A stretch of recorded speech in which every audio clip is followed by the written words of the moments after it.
शांताकारं भुजंगशयनं पद्मनाभं सुरेशं विश्वाधारं गगनसदृशं मेघवर्णं शुभांगं लक्ष्मीकान्तं कमलनयनं योगिभिर्ध्यानगम्यं वंदे विष्णु भवभयहरं सर्वलोकैकनाथं। मंगलम भगवान विष्णु मंगलम गरुड़ध्वज मंगलम पुंडरीकाक्ष मंगलाय तनोहरि। ओम नमो भगवते वासुदेवाय। आज का दिन आप सभी के लिए मंगलमय हो। हिंदू धर्म में एकादशी का व्रत महत्वपूर्ण स्थान रखता है।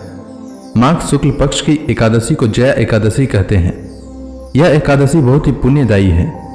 इस एकादशी का व्रत करने से व्यक्ति नीच योनि जैसे भूत प्रेत पिशाच की योनि से मुक्त हो जाता है। जया एकादशी के दिन जया एकादशी की कथा अवश्य सुननी चाहिए, साथ ही दूसरों को भी सुनाना चाहिए। इससे भगवान श्रीहरि अति प्रसन्न होते हैं और सभी मनोकामना पूर्ण करते हैं। आइए सुनते हैं जया एकादशी व्रत की कथा। सब धर्मों के ज्ञाता, वेद और शास्त्रों के अर्थ ज्ञान में पारंगत, सबके हृदय में रमन करने वाले श्री विष्णु के तत्व को जानने वाले तथा भागवत परायण प्रहलाद जी जब सुखपूर्वक बैठे हुए थे, उस समय उनके समीप स्वधर्म का पालन करने वाले महर्षि कुछ पूछने के लिए आए। महर्षियों ने कहा, प्रहलाद जी, आप कोई ऐसा साधन बताइए जिससे ज्ञान, ध्यान और इंद्रिय निग्रह के बिना ही अनायास भगवान विष्णु का परम पद प्राप्त हो जाता है। उनके ऐसा कहने पर संपूर्ण लोगों के हित के लिए उद्यत रहने वाले विष्णु भक्त महाभाग प्रहलाद जी ने संक्षेप में इस प्रकार कहा, महर्षियों, जो 18 पुराणों का सार से भी सारतर तत्व है, जिसे कार्तिकेय जी के पूछने पर भगवान शंकर ने उन्हें बताया था, उसका वर्णन करता हूं, सुनिए। महादेव जी कार्तिकेय से बोले, जो कली में एकादशी की रात में जागरण करते समय वैष्णव शास्त्र का पाठ करता है, उसके कोटि जन्मों के किए हुए 4 प्रकार के पाप नष्ट हो जाते हैं। जो एकादशी के दिन वैष्णव शास्त्र का उपदेश करता है, उसे मेरा भक्त जानना चाहिए। जिसे एकादशी के जागरण में निद्रा नहीं आती तथा जो उत्साह पूर्वक नाचता और गाता है, वह मेरा विशेष भक्त है। मैं उसे उत्तम ज्ञान देता हूँ और भगवान विष्णु मोक्ष प्रदान करते हैं। अतः मेरे भक्त को विशेष रूप से जागरण करना चाहिए। जो भगवान विष्णु से वैर करते हैं, उन्हें पाखंडी जानना चाहिए। जो एकादशी को जागरण करते हैं और गाते हैं, उन्हें आधे निमेष में अग्निष्टोम और अतिरात्र यज्ञ के समान फल प्राप्त होता है। जो रात्रि जागरण में बारंबार भगवान विष्णु के मुखार बिंद का दर्शन करते हैं, उनको भी वही फल प्राप्त होता है। जिनके वंश के लोग एकादशी की रात में जागरण करते हैं, वही धन्य हैं। जिन्होंने एकादशी को जागरण किया है, उन्होंने यज्ञ, दान, गया श्राद्ध और नित्य प्रयाग स्नान कर लिया। उन्हें सन्यासियों का पुण्य भी मिल गया और उनके द्वारा इष्टपूर्त कर्मों का भी भली भांति पालन हो गया।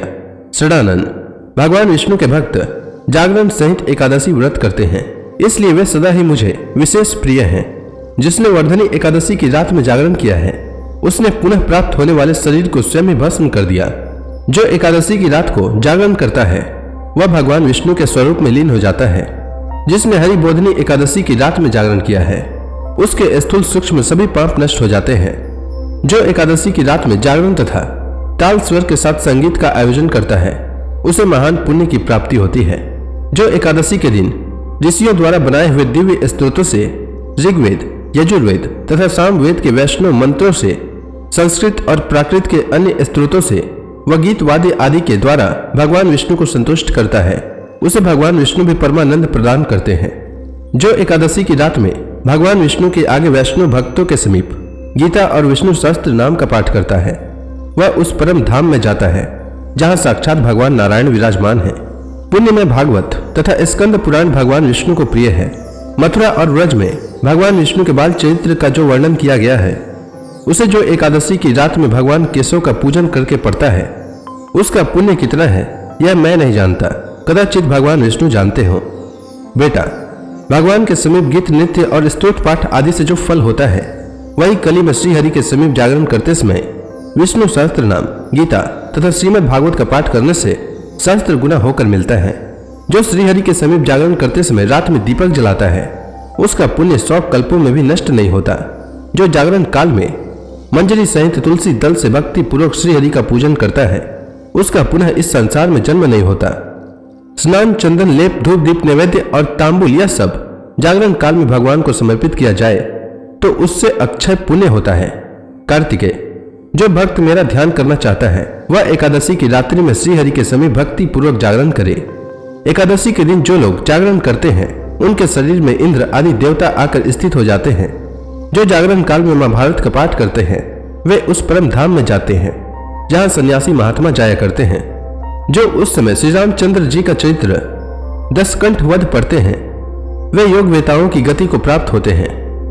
जिन्होंने श्रीहरि के समीप जागरण किया है उन्होंने 4 वेदों का स्वाध्याय, देवताओं का पूजन, यज्ञों का अनुष्ठान तथा सब तीर्थों में स्नान कर लिया। श्री कृष्ण से बढ़कर कोई देवता नहीं है और एकादशी व्रत के समान दूसरा कोई व्रत नहीं है। जहां भागवत शास्त्र है, भगवान विष्णु के लिए जहां जागरण किया जाता है और जहां शालिग्राम शिला स्थित होती है वहां साक्षात भगवान विष्णु उपस्थित होते हैं।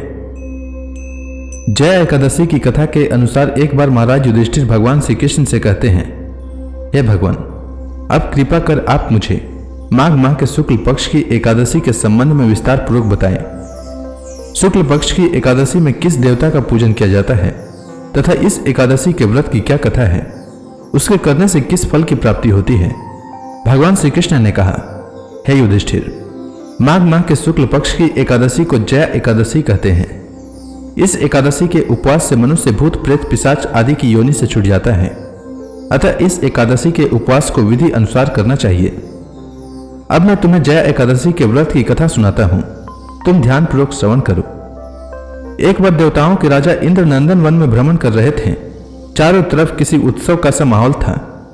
गंधर्व गा रहे थे और गंधर्व कन्याएं नृत्य कर रही थी। वहीं पुष्पवती नामक गंधर्व कन्या ने माल्यवान नामक गंधर्व को देखा और उस पर आसक्त होकर अपने हाव भाव से उसे रिझाने का प्रयास करने लगी। माल्यवान भी उस गंधर्व कन्या पर आसक्त होकर अपने गायन का सुर ताल भूल गया। इससे संगीत की लय टूट गई और संगीत का सारा आनंद बिगड़ गया। सभा में उपस्थित देवगणों को यह बहुत बुरा लगा। यह देखकर देवेंद्र भी रुष्ट हो गए। संगीत एक पवित्र साधना है, इस साधना को भ्रष्ट करना पाप है। अतः क्रोधवश इंद्र ने पुष्पवती तथा माल्यवान को शाप दे दिया।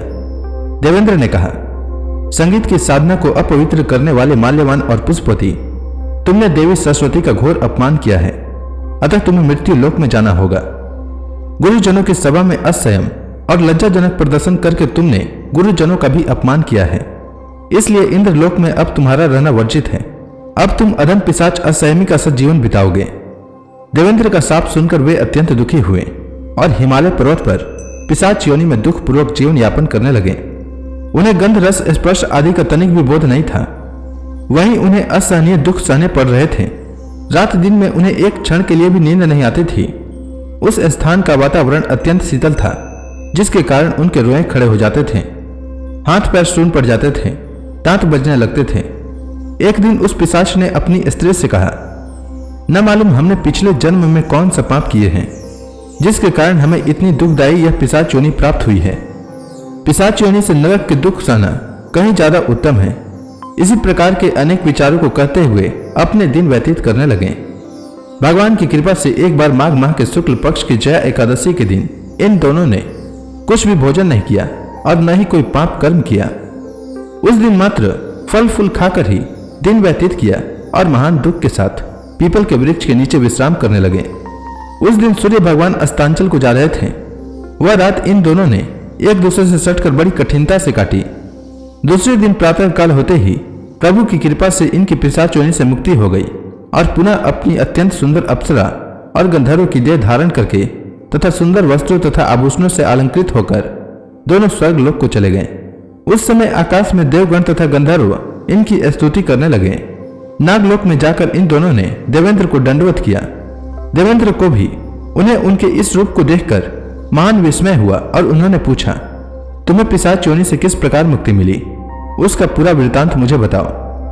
देवेंद्र की बात सुनकर माल्यवान ने कहा, हे देवताओं के राजा इंद्र, श्री हरि की कृपा तथा जया एकादशी के व्रत के पुण्य से हमें पिशाच योनि से मुक्ति मिली है। इंद्र ने कहा, हे माल्यवान, एकादशी व्रत करने से तथा भगवान श्री हरि की कृपा से तुम लोग पिशाच योनि को छोड़कर पवित्र हो गए हो, इसलिए हम लोगों के लिए भी वंदनीय हो गए हो। क्योंकि शिव तथा विष्णु भक्त हम देवताओं के वंदना करने योग्य हैं, अतः आप दोनों धन्य हैं। अब आप प्रसन्नतापूर्वक देवलोक में ही निवास कर सकते हैं। भगवान श्री कृष्ण ने कहा, हे युधिष्ठिर, इस जया एकादशी के उपवास से कुयोनि से सहज ही मुक्ति मिल जाती है।